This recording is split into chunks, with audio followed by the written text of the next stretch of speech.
નમસ્કાર, જય શ્રી કૃષ્ણ ખેડૂત મિત્રો. આજના વિડીયોની અંદર આજે બે મહત્વના વિષયો ઉપર આપણે ચર્ચા કરવાના છીએ અને બે મહત્વના વિષયો છે કે ભાઈ ઉનાળુ તલની અંદર પાયાના ખાતર ક્યાં વાપરવા જોઈએ અને બીજો જે આપણો મહત્વનો વિષય છે કે ઉનાળુ તલની અંદર પિયત વ્યવસ્થાપન કઈ રીતનું આપણે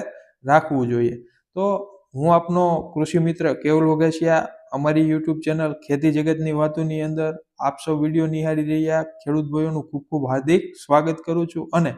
આપને એક નમ્ર વિનંતી છે કે જો ખેડૂત ભાઈઓ આપ અમારી આ ચેનલ ઉપર પ્રથમ વખત આવ્યા હોય અને આપે અમારી ચેનલને હજી સુધી સબસ્ક્રાઇબ ના કરી હોય તો જેવી રીતે આપ સ્ક્રીન ઉપર જોવો છો એવી રીતે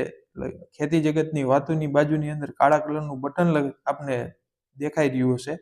તો આ કાળા કલરના બટનની અંદર સબસ્ક્રાઇબ લખેલું છે. આ સબસ્ક્રાઇબ ઉપર ઝડપથી જઈને આપ ક્લિક કરી દો, જેને કારણે અમારા આવનારા જે કાંઈ પણ કૃષિ વિષયક નવા વિડીયો છે એ આપ સુધી ત્વરિત મળતા રહે અને આપ અમારી આ ખેતી માહિતીનો